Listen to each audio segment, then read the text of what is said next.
Hi, everyone. Thanks for joining us today. This is Social Media for Scientists, Community Managers, and Beyond. I'm Shane in this list of names you have up here. We'll introduce ourselves in a second. There's this question up here. What's your favorite science communication-related social media campaign, engagement, or hashtag?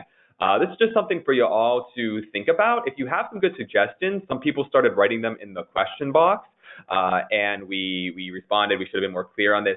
Can you, if you have answers to this, write them in the chat box? It's just a little bit of a different format, and we'll collect answers there. And then we'll aggregate all of them, pull them all together. We send you all a follow-up email afterwards, and we'll put a list together, actually. So this can kind of be a way to discover new things as well. So first, kind of before we really get into it, we have a couple polls for y'all. So the first one is we want to know what brought you all here today. Let me launch this. So on your screen, you should see what brought you here today. Is it interest in science communication, community science, or some interest in both? So we'll give you a minute or two to answer that, and then we'll have another one, and we'll look at the results.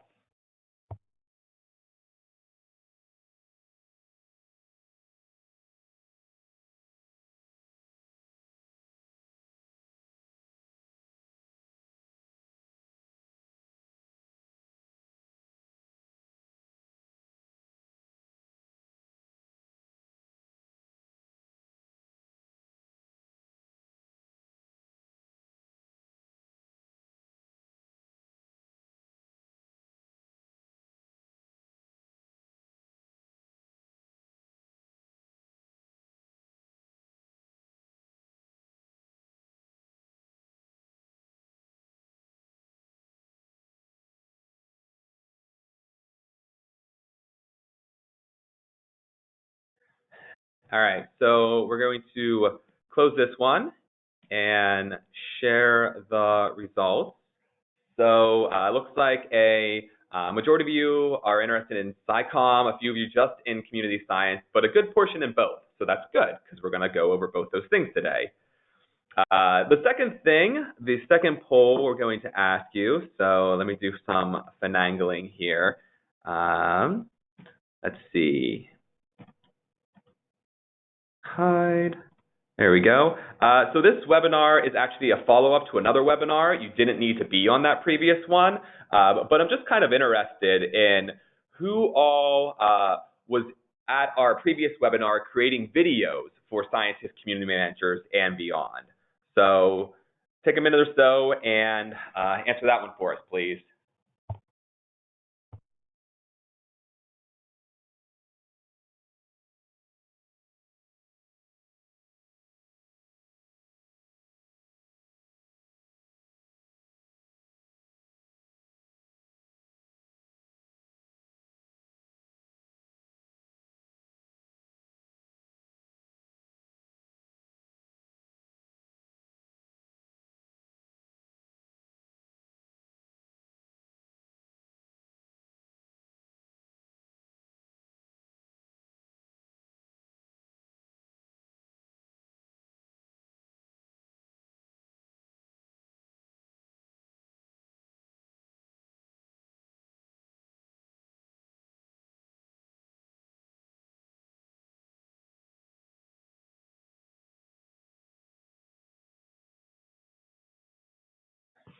All right, everyone. So we're going to close this one as well and see what our answers are. So majority of you were not at the last one, and that's completely fine. You don't need to be to get something out of this one today, and we'll share a link to that one as well if you're interested in kind of more multimedia for science communication. All right, so let's get into it.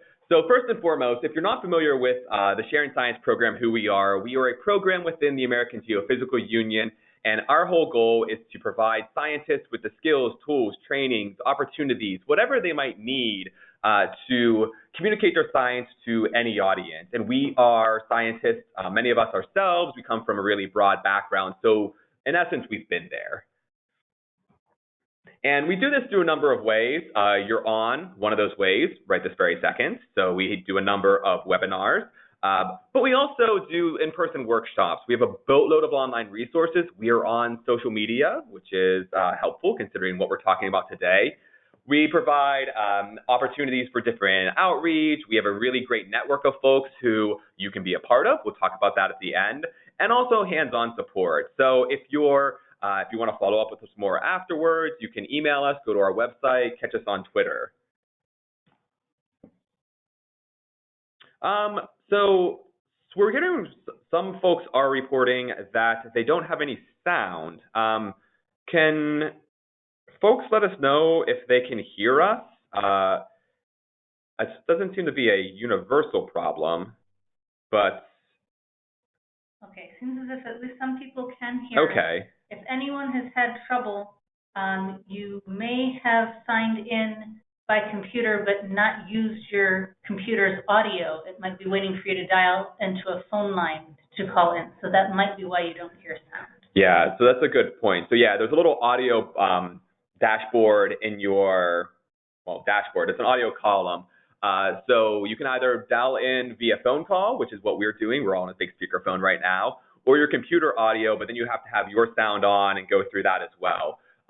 So hopefully you can, folks who can't hear us can get that resolved. If not, just so you know, this will all be recorded, it will be archived, and we will provide everyone with a link to that as well. So we apologize for that, and we'll be able to get something to you, at the very least, at the end of this.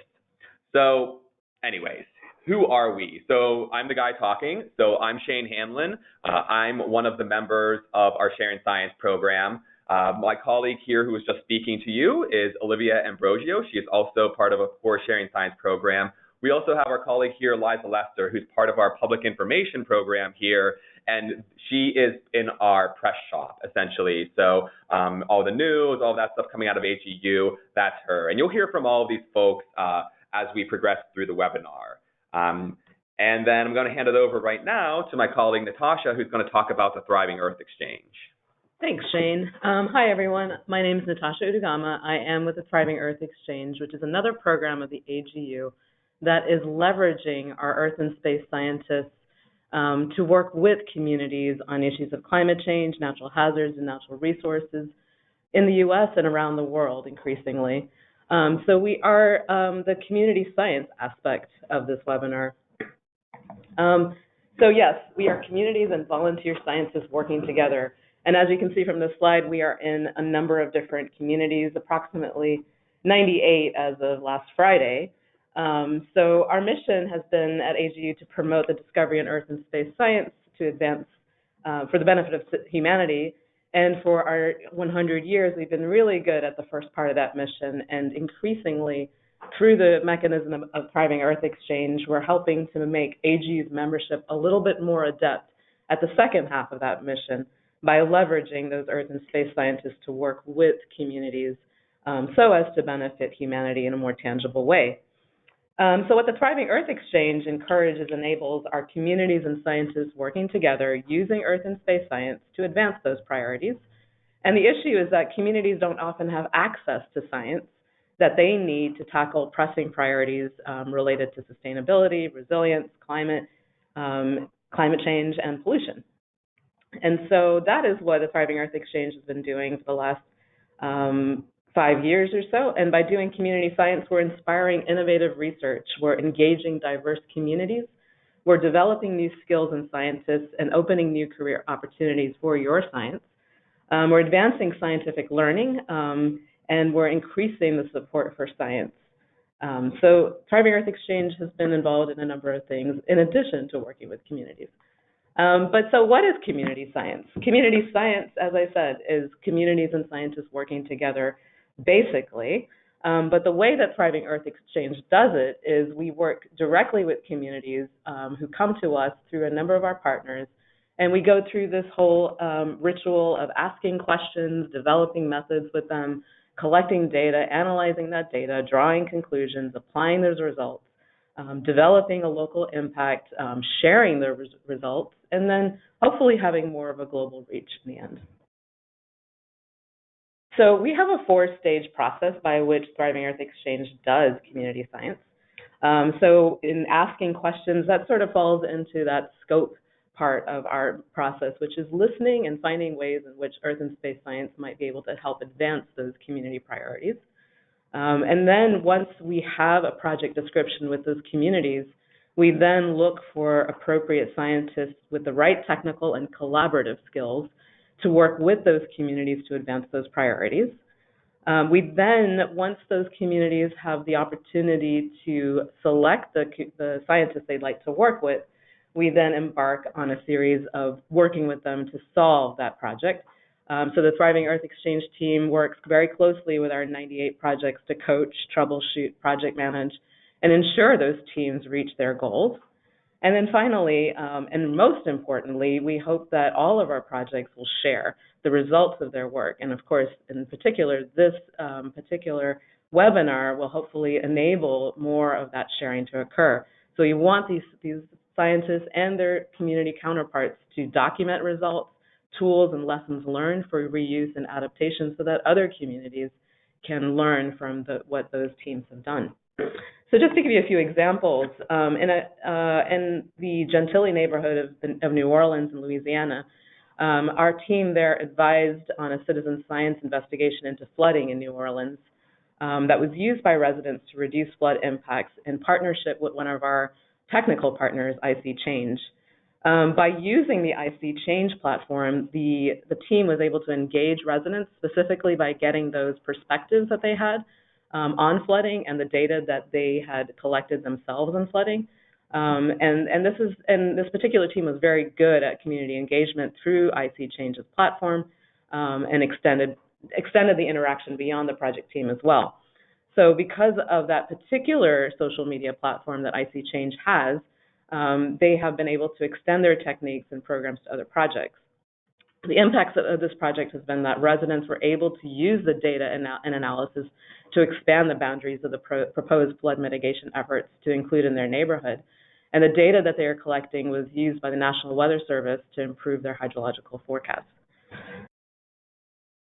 In another part of the country, in Cambridge, Ohio, the team there has been working with a local nonprofit started by concerned residents to determine if recent contaminants in local drinking water are associated with increased hydrological fracturing and associated waste processing and disposal facilities. They have been really good at getting the word out through social media and gotten a number of local and national level reporters, engaged on this particular story. Eventually, this project hopes to have residents and local government having better information with which to make decisions about development and flood mitigation. And then finally, in DeSoto, Missouri, the team there is working with a local grassroots nonprofit to provide scientific knowledge and support as they explore flood risk mitigation strategies. And the flood group has now gained more credibility and confidence through the social media work that they've done, primarily through Facebook, and then working with the Silver Jackets program to do more in-depth analysis of flood risk to make their case to local government and local area institutions. So why is social media important for community science? Well, there are several reasons, but primarily projects will get more engagement and expand the number and types of people interested in your team and their ultimate goals. Social media can be an amazing platform to invite non-scientists to provide feedback on the data that you're collecting and the work that you're doing as a team. And then it can also help to capture attention on specific aspects or outputs of your project. So with that, I'll turn it back over to Shane. Great. Thanks, Natasha. So if you're not familiar with Thriving Earth Exchange, I highly suggest that you check them out. What we're going to be talking about today applies to scientists who want to talk about their research. It applies to public information officers who want to talk about other people's research. It applies to Thriving Earth community managers who want to talk about projects. So all of the skills, hopefully, that we provide today and all of the tips and tools and resources can be, translated across different types of professions and fields and disciplines. So no matter what, I say this all the time. If you've been on one of these webinars, you've definitely heard this before, but it's important. No matter who you're talking to and what you're talking about in any mode of communication, not just science communication, the first thing that we really encourage folks to think about is to think about who they're talking to, think about their audience. And specifically with science communication, there's a whole slew of different audiences out there. This is just a small smattering, but I mean from service groups to museums to members of the press to policymakers, business groups, whoever it might be. And oftentimes, thinking about your audience involves thinking about where you're going to go to find this audience, where this audience is located. Social media is a little bit different in that way because social media brings all of these audiences, potentially all of these audiences, to you. If they have access to the internet, they can be your audience. So it broadens the, I guess, horizon of who you can be talking to, which is fantastic from an accessibility standpoint, but also can make it a little bit trickier to target in on one audience. And that's not necessarily a negative or a positive. It's just something we really encourage folks to think about. And we'll get into kind of how you can, at least in small ways, kind of target audiences on social media. So we keep saying social media, social media. What do we mean by social media? Well, I actually don't know the number. I was going to say bajillion, but I mean, there are dozens at least of social media outlets. And this is, again, just a small sampling of them. So you have things like Twitter and Facebook and Instagram and Snapchat, Tumblr, places like Pinterest and LinkedIn are considered social media, even like WhatsApp in some capacity, Skype, ResearchGate for scientists. There's so many different platforms out there that are considered social media. We primarily focus on these first three, Twitter, Facebook, and Instagram. These are the main AGU channels. We also have a Tumblr account. We also have a YouTube page. We also use SoundCloud for our podcast, where we have blogs as well. But we really kind of focus on Twitter, Facebook, and Instagram. And the great thing about social media is that there's so many reasons to use it. As a scientist, as a private citizen, as something somewhere or someone somewhere in between. So obviously you can share what you're doing or share what you're passionate about. You can provide research updates if you're an active researcher, expand your audience. But it's also really great to humanize science, to show that folks are real people. I saw in the questions as to one of the responses when we asked the question, like, what's one of your favorite campaigns? Someone wrote actual living scientist. For those of you who aren't familiar, this was a Twitter and I believe Instagram campaign where folks did the hashtag actual living scientist and just wrote about themselves. Like, hey, I'm so-and-so, and I'm interested in all these things outside of science, but like, I'm also a scientist. So it showed the personal side, the human side of science to really try and break down these stereotypes of who a scientist is, what a scientist looks like, what they really care about, like what their values are. And social media is a really great way to do this. Specifically on Twitter and Instagram as well, a great thing are hashtags. I love this slide. I love this post from Science Sam, and she was showing a small sampling of different hashtags out there around the sciences. And these are primarily related to like science and society, people who are scientists, LGBTQ in STEM, Black in STEM, scientists who selfie, actual living scientists. There's some really great communities around Margin Sci and PhD life and PhD support. And so if you're on Twitter especially, you can follow these hashtags and find whole communities of people who have similar values and care about similar things, or maybe you're out to discover new things and new people. So hashtags are a really effective way to do that. Now, there are so many outlets out there, and I can't stress this enough. And so there are actual scientific studies about and guides about ways to choose the best outlet depending on what your interests are, what your goals are, who you want to talk to, what kind of technology you want to use. This is one paper. It's from 2013, but it still stands. It's one we really enjoy. And again, you'll have a copy. We'll send you a recording of the webinar. So if we kind of breeze through something, you're like, oh, I wanted to see that again, you'll definitely have the opportunity to do that. But there are just some small things to consider when thinking about choosing an outlet. Say you're starting from scratch, or you're on one and you're thinking about expanding to another, but you don't quite know where to start or why or which ones are best. Not all social media outlets are created equal, especially when it comes to audiences. So things like Snapchat and Tumblr and Instagram are primarily younger audiences. These are probably like low 20s and below.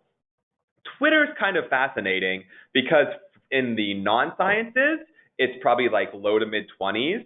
But in science Twitter, which if you're not familiar is a thing, you can search hashtag science Twitter.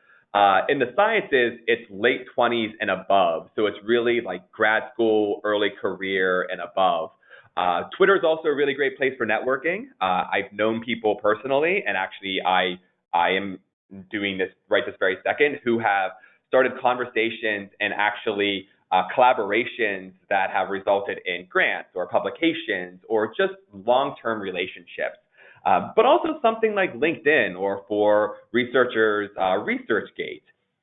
Facebook is usually more peers, like it can be science, but non-science peers, family, kind of those close, long-term personal connections. And there's even gender differences. So there are more women on Pinterest and there are more men on Reddit. Having said all of this, everyone is on everything. So if you're really comfortable with one type of social media platform and like that's your thing, and you don't want to try other things, you just want to be on yours, you'll be able to find an audience for it. We're just kind of showing you the trend if you do want to start or expand. There's also different types of social media for different types of technology or different types of media, not just social. So things like videos, obviously YouTube, but Twitter, Facebook, Instagram, Snapchat, they can all have videos on them. Instagram, Snapchat, Tumblr, really great for photos, but also Facebook and Twitter can also have photos on them. Networking, again, I alluded to earlier, Twitter's a fantastic place, but places like LinkedIn and ResearchGate were created for networking purposes. And then there's just audio outlets. There's SoundCloud, which you can actually, we host our podcast, which we'll shamelessly promote later on SoundCloud, but you can do liking, you can do sharing. It's also another platform as well. And something to really consider. So we hear, and I'm sure that many of us in this room have said at some point, I don't have time. Like there's just so much going on. I have all these other responsibilities. I'm not incentivized to do this. Like I just don't have time for this. And that is 100% understandable. Our lives are hectic. Being a scientist involves so many different things. But the great thing about social media is you can pick your type of social media, pick your outlet, kind of based on how much time you have or how much time you think you have or want to invest into it. Twitter's fantastic for quick tweets. It's 5 to 10 minutes, maybe 30 seconds, depending on what you're going for. But you can basically spend as little or as much time as you want on Twitter. I personally spend a lot of time on social media. It's part of my job. But that doesn't have to be the case. I know folks who don't spend very much time on social media, but still get what they want out of it. Facebook might take a little bit more time just because you have more room to say things. It doesn't have to. The W here, that's WordPress. That's a type of blogging. It's a blogging platform. There are many different blogging platforms. But if you're interested in blogging, just know it's going to take an investment, or at least it does for folks I know. But you also have a longer form communication. They're meant to be longer pieces. They're meant to be more involved, more in depth. So that's kind of by design. And then there's just different types. There's something like Instagram, which is kind of this hybrid between Twitter and Facebook. You might spend a lot of time picking that perfect picture or putting that perfect filter on it. And then you can write as little or as much as you want to write about it. So the nice thing is with all these different social media outlets, you can really invest the amount of time that you have or want to invest and not really feel pigeonholed into having to pick one or the other. And another thing is that, especially with when it comes to Twitter, there's also for maybe Facebook and Instagram with some of the other softwares, you can use scheduling softwares. So what I mean by this is there's one out there called TweetDeck, and basically it's just for Twitter, but it allows you to schedule tweets. It allows you to follow certain hashtags, follow accounts, host multiple accounts. So it really takes the time stress off. I use it personally, and I schedule tweets all throughout the day when I know I'm not going to be around my computer. And I really like engaging with folks, doing this back and forth. But when I know I can't do that, at least I know I'm getting content out there. There's another service called Hootsuite. We at AGU use this. We have a paid version, so we can do Twitter and Facebook and Instagram and all of these different platforms, and it's really powerful. But I do believe there's an unpaid version. It's more limited. I think you can only do so many posts at so much time, but it's also another option, and there's probably others out there as well. And finally, kind of with these tips and hopefully tools with social media, there are some really great ways to be successful, and this is from a colleague Olivia. She put these together, and some things to just take note of. First off is what your tone is, and this doesn't have a positive or negative connotation to it. Just like, what do you want the tone of your account to be? Is it more personal? Do you want it to show off your personality? Are you using Twitter for your job? You have to be more maybe professional. Just thinking about that ahead of time can be really effective. Our Sharing Science account, the AGU SciComm one, it's a professional account, but we still try to inject some of our own personal tone into that because we know we can. AGU gives us the freedom to do that, but that might not be the case everywhere. Multimedia. I skipped hashtags. Well, I don't want to skip hashtags. Hashtags are really important. I talked about them before. When you put up a post, adding a hashtag, something like all of ours include SciComm. Like literally every single one of our posts includes SciComm in it for science communication. And that's because we want people searching for things on science communication to find us. So whatever your post is about, try to find a hashtag, at least one, if you're in Twitter or Instagram, that fits to what you're doing. Multimedia, if possible, always include something. And this is more for Twitter because something like Instagram, you have to, maybe even Facebook, but especially on Twitter, always put some sort of picture, photo, or video, GIF, like something in there that will grab people's attention. I can tell you, anecdotally, we found that we often post science communication manuscripts, like the science behind sharing science.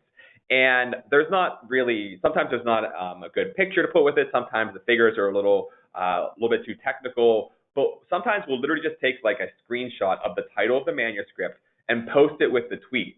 And then we'll post a tweet that doesn't have this picture of the title, and the one with the picture does better. People will click on tweets that have photos. So even if you think it's not that great, including a photo can really help people engage with what you're putting out there. It's really important to think about how often you want to post or how often you can post. And this is something we hear quite often, like, I don't really think I have that much engaging content. Well, maybe it's about expanding kind of what you want to talk about, or maybe you only put out like a tweet a day, and that's fine too. Again, it's what you want to get out of it.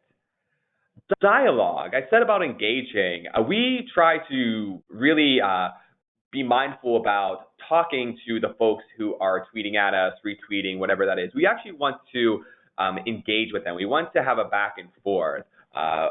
If your purpose is more just to inform and you don't want to do that, that's fine as well. But we found that having a dialogue, establishing a dialogue with folks can be really rewarding. Retweets. So especially in Twitter or in Facebook, it's sharing. In Instagram, you can download separate software that's like Repost. But this is sharing again something someone else already tweeted. It's really easy to click the retweet button, but if you have the time, it's usually better to retweet with some sort of commentary because folks are more likely to read something that has your own kind of your own personal take on what you're retweeting about. It shows like why it matters to you, and that's what people really care about. And then finally, like, who's actually following you? Who's engaging with you? Who's sharing your things? We now have a group of folks, like you ask offhand, like, oh, who are some of the folks that engage with you most? I can tell you, because these are the people that we're talking to through Twitter. And that's a lot of fun. And it kind of goes to show or kind of support this idea that scientists are just folks out there talking to other folks out there. So it's really fun to kind of engage and actually learn about who's engaging with your content. And finally, if you're kind of new to this again, or thinking about trying a different platform, we have this like nice little guide, kind of a quick and dirty guide to social media, and then a little worksheet as well. You can use it. You can find it at this website, and in your little go-to webinar toolbar, there's a little tab called Handouts. There's a couple in there from Thriving Earth Exchange, and there's a few in there from us, and this is one of those handouts. You can download those all as PDFs. All right, and so now we're going to go through some examples that we've come across and some that AGU do as well. And I'll hand it over to Liza for this first part. Thanks, Shane. I'm Liza. I work as a writer in our public information office, where we work with the traditional media to get AGU science into the news, but we also do lots of social media, and social media is a great place to experiment with multimedia and getting people's attention, sparking their curiosity through images. So let's advance one slide. Oh, I have it. Sorry, everyone. Yeah, so I just wanted to pop in here. This is something, we love this quote from Ann Jefferson. She's a professor at Kent State University, an AGU member, and this quote's really lovely. I'll let you all read it, but basically it says, like, don't forget the personal. Don't forget to talk about yourself if you're comfortable with that. But if you're kind of on the fence, like, people care about people. They want to hear from you. They want to hear about you. So if it's in your capacity to do so, we highly suggest you do so. Absolutely. And we also want to show you with some of these examples that you don't have to be a wizard at creating multimedia to really make something that will take off. People want to see you being authentically you. So if it's just a little video you shot on your phone while you were in the field, that sometimes does better than something that was put together professionally, because it feels real to people and it shows them what it feels like to be you. But maybe you also have some data that you would like to show off. And this example was a shockingly popular video that played on our Instagram feed. It came straight from a paper in the supplemental data, and all we did was adjust it for Instagram by making it square, which is the shape Instagram prefers, and will look really nice in the feed. We put this big title at the top so that you would be able to see what it was about. And so if you never clicked through the text and never learned more about this story about where plastic trash is going in the ocean, you would still take something away from it. And you could understand immediately what it was about. The video plays immediately. You know, there's no intro slide to get through. It's just like within seconds, it's showing you something visually stimulating, and it looks good on that small screen you have when you're looking at it on your phone. So I would say if you have something like that, give it a try. It may work really well. And you can use basic video editing to get it to the right shape for Instagram. We also sped it up a little because Instagram only gives you 60 seconds. So it's a good place if you have, high resolution photos. They're going to look great there and really be highlighted, or you have a short video that's very self-contained and it kind of explains what it is. I wouldn't count on people even clicking on the post to see the text associated with it. So the more it can stand alone, the better. But in this case, it did kind of trigger people's curiosity. They watched it and was like, what's this about? And some people commented, which is kind of unusual on social media. It doesn't mean that it's not working. If you have GIFs, those aren't going to work on Instagram, so they might be a better choice for Facebook or Twitter. This GIF was made simply by taking publicly available images that NASA releases. It was to illustrate a story about medicanes in the Mediterranean. So it was designed for a blog post, but it also did pretty well on Twitter, even though it's not like the preferred shape being this weird horizontal thing. Even if it's not perfect, give it a try. I mean, it's something that moves, and then this is also something where it doesn't have a title, so it might do better on Twitter, where you can have a little bit of text to explain what it is, even a short tag. When you put videos on Twitter, you also want to think about the resolution is not going to be as high as it would be on Instagram. So, if you have something that's low res, it might look good in this small Twitter format, something that can run for about 2 minutes and 20 seconds, I think is the maximum. If you have a longer video, you might want to think about Facebook. Facebook is going to let you put it's going to look bigger in the feed, especially if they're looking at it on a desktop. It can run for, I think, over an hour. And it will show you some of the text at the top too, so that won't be hidden. Facebook has sort of their own way of deciding what people will see, and you don't have any control over that. With Twitter, it's just sort of you're throwing it into the fray. It's very quick, it goes by very fast.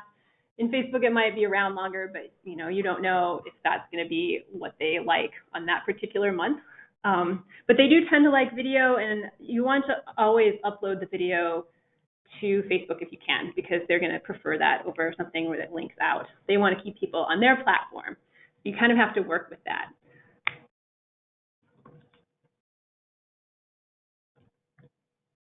And then finally, you might have something on YouTube. YouTube can also be social. So if you want people to be able to find your video, you want to think about giving it a really descriptive title so that people can discover it.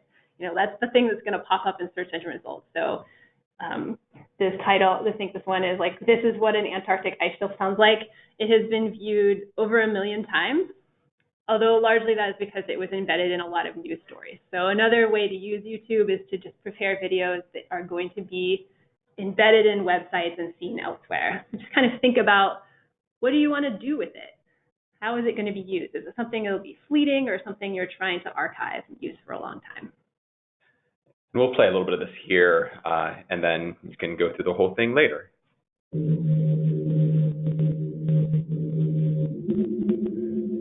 And that's kind of it. This is a really simple video that just plays a weird, eerie sound with some explanation, and then it has some photos showing where the sounds came from. Yet it was popular enough to show up on the Colbert Report.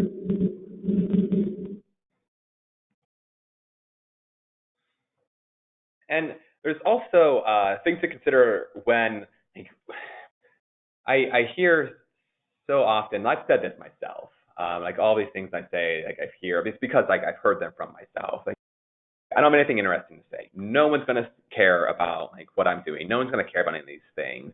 And first off, that's probably not true. And second off, you don't know until you try. And so what we mean by that is we have some scientists we work with who have shown kind of the back end of their research, the parts that no one ever hears about, the parts that they don't write about in their manuscripts that you can't quite get through in the scientific publication process, or maybe even in lectures. So where you work, what it's like how you came to be where you are, some of those sounds, some of those visuals, and some of the obstacles that you might face. So there's some fun examples here from this one from Neil. This is showing all of the different hot sauces that everyone who works with him when they go down to the Antarctic, they all bring a different hot sauce, their favorite one, because it's kind of their tradition. This one from Alexa Van Eaton, so showing us that if you're going to the remote field locations and you have to take a helicopter out there, you have to be trained in it, and you have to do ditch training. And so you have to go through kind of these emergency drills to make sure, just in case the worst happens, you're prepared for that. That's not stuff that really makes it into the manuscript. It's really exciting to show your personality, show who you are. There's a really great post from Kim Cobb. There was this hashtag going around, dress like a woman, and many women used it as an opportunity to show, to basically shatter stereotypes. And this one from Kim is really great. This is her with this hydraulic drill doing some of her field work. Dawn Ray, who we work with really closely, who's a good friend of AGU and Sharing Science, loves Legos. You could probably talk to her about Legos forever. I've had really in-depth conversations with her about Legos. And so she likes to show off her personality in that way. It's a really great opportunity to add these quirky details. So what folks pack when they're going out to the field for these really long excursions, or just even out for the day. The one on the left in the Gumby suit, That's our colleague Nancy, who's also in public information, but she was out on a research cruise, and she had to go through this training just in case something happened. So she had to put on the Gumby suit and practice doing that. There's also just, no matter where you go, if you can, take photos, take video, because you never know where they're going to end up. I'm just going to show kind of part of this video, but this is, and there is, I'm going to leave the sound off. There is sound, but it's just kind of music in the background. But these are folks who were doing research, taking ice cores, and they sent us some videos that they had taken while they were out on this expedition. They sent it to AGU. Our videographer, Derek Solosi, kind of just put this together really quickly, some intro graphics, some outro graphics. There's just some text at the bottom here. And it just like briefly, it tells a story, kind of like what they were doing, how they got there, what the conditions were like, what every day looked like, kind of like what camp looks like. So again, this is something we were just taking video as they were doing it, maybe not knowing that this would be the ultimate product, but it actually ended up turning into a relatively engaging video. It's only a couple minutes. Folks will usually stick around for something like that thinking, oh, what am I watching? This is really interesting.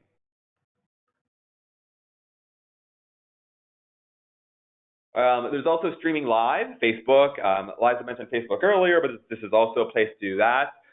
There is Facebook Live. There's also now Twitter Live, which used to be Periscope.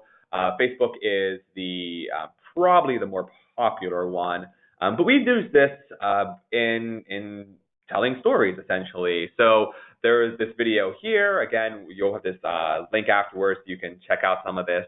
But another one of our colleagues in public information, Lauren LaPuma, she went and was interviewing a scientist and an artist who are at Syracuse University, and they basically pour lava in a parking lot and study the science behind lava pores, and then the artist takes some of the pores and creates like beautiful sculptures out of them.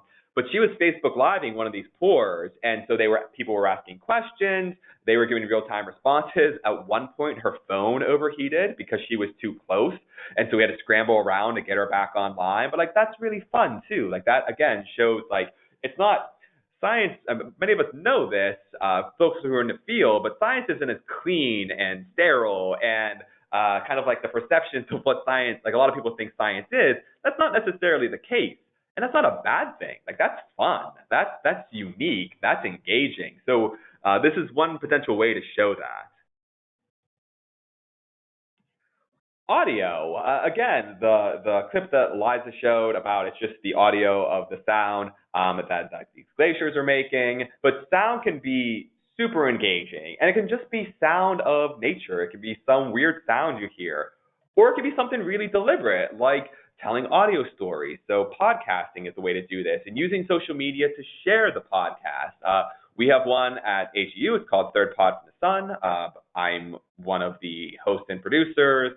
Liza's a producer. Olivia's a producer. We have a really great team. So we do this, and like the podcast itself isn't necessarily social media, but we use our social media then to not only market the podcast, like, hey, we have a new episode out, but we also tell stories and kind of outline the science around the episode through our account. So if there's if we have an episode that's about a say like glaciologist, we'll look up some of the current not only like their work and try to promote their work, we'll tell personal stories about them. We'll also share some of the current research going on in the field. So we can kind of craft this narrative around this thing that, yes, we are trying to market, but then we can also use social media to tell different stories around that.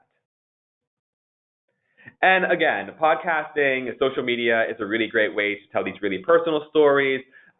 This is one of scientists we work with closely. She was also part of our Voices for Science cohort, our inaugural one from last year, Evelyn Valdez-Ward. But she told a story with the Story Collider, their science storytelling community, and they now have a podcast, and then we were able to like dive in more through the distribution of the episodes through social media. So it's really just trying to show how all these things can tie together. And you can also use social media to just be really engaging and maybe a little bit silly, but also really informative. These are drawings that Olivia has drawn. Really, we were doing a whole pun thing with Valentine's Day this year. Had some really great drawings, got some really great engagement, had some really fun conversations with folks on social media. And finally, we could do entire webinars, workshops on trolls. We're not going to right now. We don't, frankly, have the time for that. What I will say, though, is that, yes, social media can be a garbage fire, but it's honestly not most of the time. We really recommend having a plan on what to do if you do encounter trolls. Do you want to engage? Do you want to do you just want to ignore them? The great thing is it's your preference, and chances are most of us will never really encounter trolls. And we're happy to talk with folks specifically and point to some of the best examples we've seen about people who have really successfully dealt with them, if you want that in a follow-up. So that's what we can get through in a very short period of time. We're going to have some questions after this. So if you have questions, some of you have been typing, but we encourage you to type in the questions box. So first, shameless promotion, but suggest you listen to our podcast.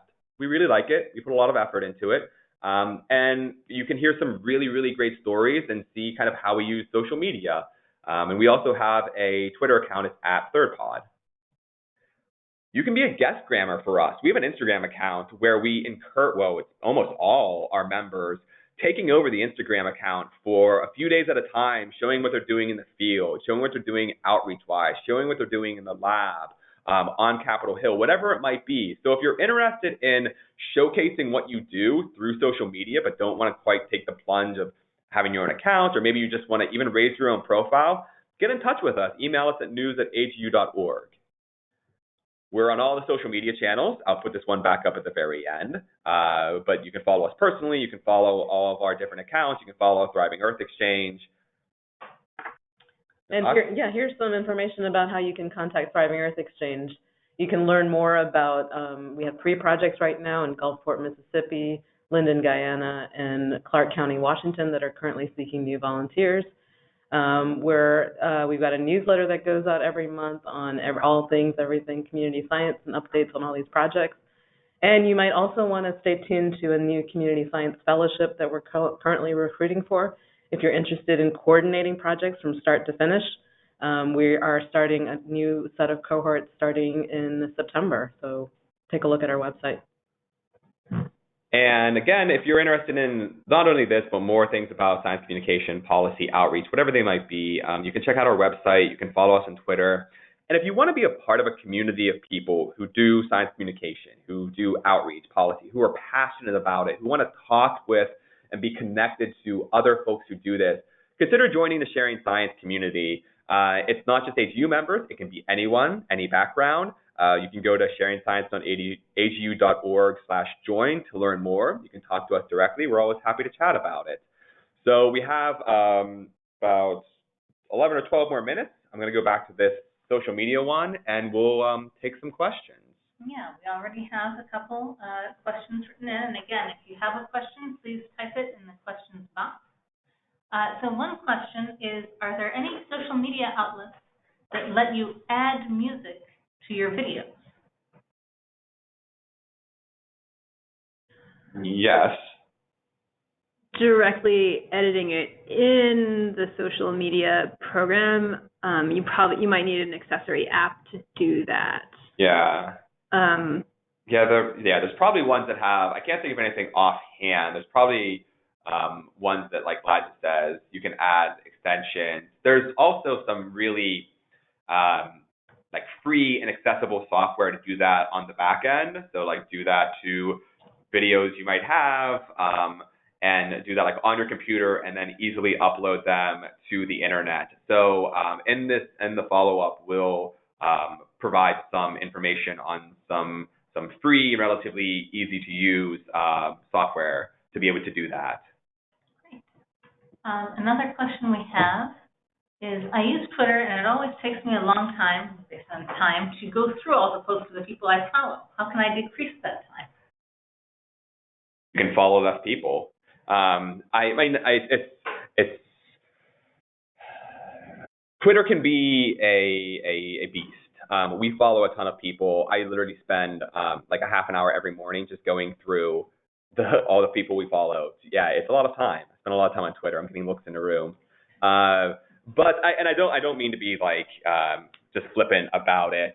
One thing you can do. So if you want to follow these people, but you don't necessarily want to go through every single tweet they're putting out every single day, is you can follow certain hashtags. So if you know folks are tweeting about certain things, you can just like search for that hashtag. You can also add people to lists. So if you're in Twitter, someone you're following or even someone you're not, you can go to their profile. There's a little bubble somewhere beside their name or beside their picture. You click on it and you can add them to a list. And what that does is it adds them to a virtual list on Twitter. And so you can create all these separate lists depending on your interest, depending on who you're following. So like I have one, this is Shane personally, this is not AGU, but I have like science communication ones. I have breweries one because my partner and I are very interested in checking out new breweries in the area. I even have probably a celebrity dog one because I'm very into dogs. But that's a way that I can kind of really be more deliberate sometimes about who I'm accessing information from and not be overwhelmed. Because yeah, I completely agree.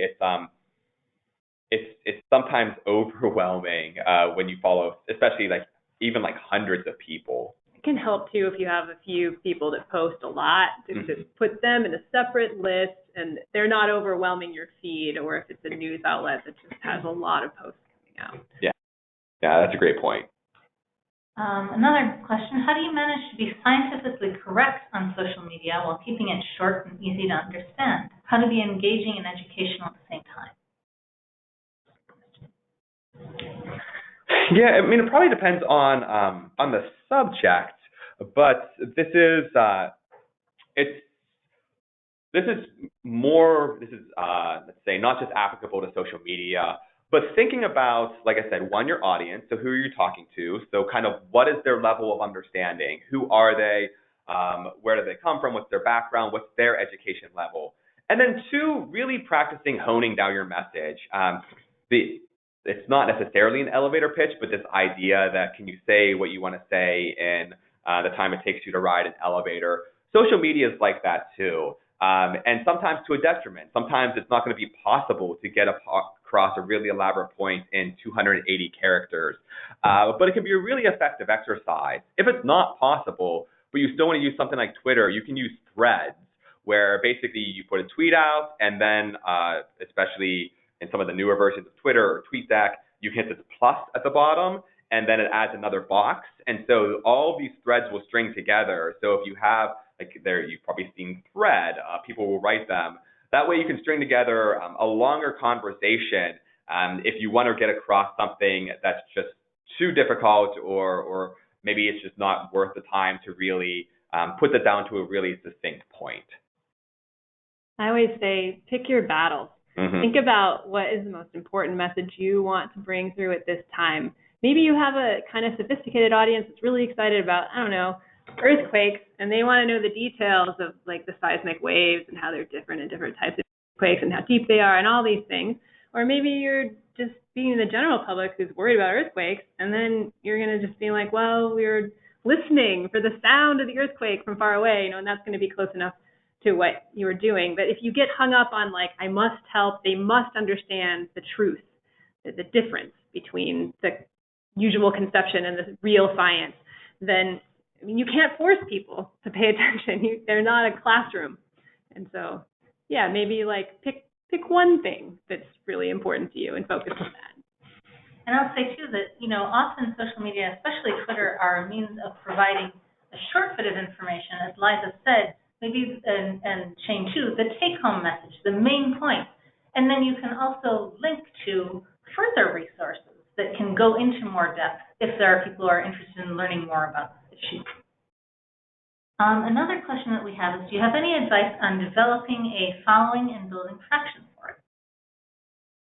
Be persistent. Excuse me, I misread. I think this is developing hashtags. Excuse me, I read it as numbers. It is not numbers, it is hashtag.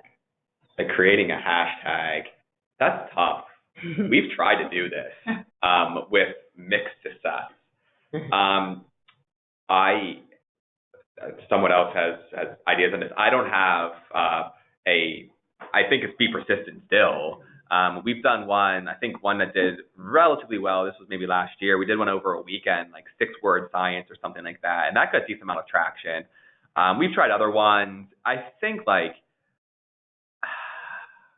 sometimes it's just like luck of the draw, frankly, but then sometimes there are ones that really resonate with folks, and maybe it's a matter of just knowing people and knowing, again, I keep going back to this, but it's true, knowing your audience, like things like Scientists Who Selfie and Actual Living Scientists, and This Is What a Scientist Look like those really resonated with folks because I think like all know people or conversations we've had with folks like scientists don't just look like Einstein, right?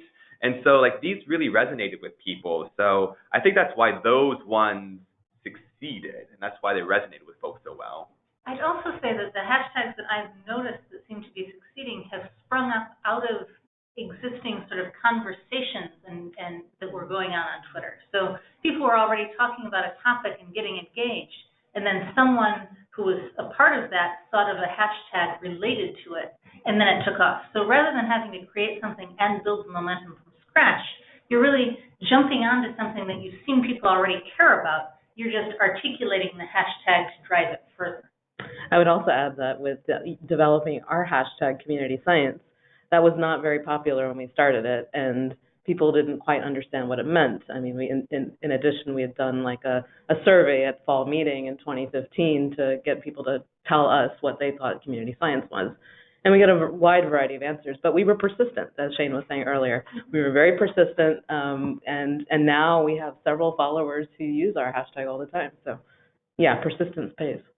And remembering that, especially with Twitter, it's social, so you have to give back, retweet other people, talk to them, engage with the things that they're doing, helps them be interested in what you're doing. So it's not just you putting things out to the world. We have one question about whether we have experience with using Snapchat as social media to promote an organization. Just seems a hard one to utilize since everything that's posted is deleted after 24 hours. Is it useful when it's not a personal social media tool? We don't use Snapchat. And frankly, I think it's exactly because of that. I know there are organizations out there that do, but for us, for our goals, it just wasn't. It wasn't super. It didn't really even align with what we do, especially now that Instagram does stories, and so like this function that you can add these. They disappear after 24 hours, but basically like videos or photos or whatever it might be. And so when Instagram did that, I think like our consideration of using Snapchat, it didn't really make sense anymore. Yeah. I know communicators who use it at NASA, very large, already they draw a big following because of who they are, but it requires like an elaborate organization because it's so phone-based. You can only do it on the phone. You have to have the phone, right? So they need a way to assign the permission for the phone to whoever is doing it. So it's tricky, but it can be done. They've had things that have been very popular.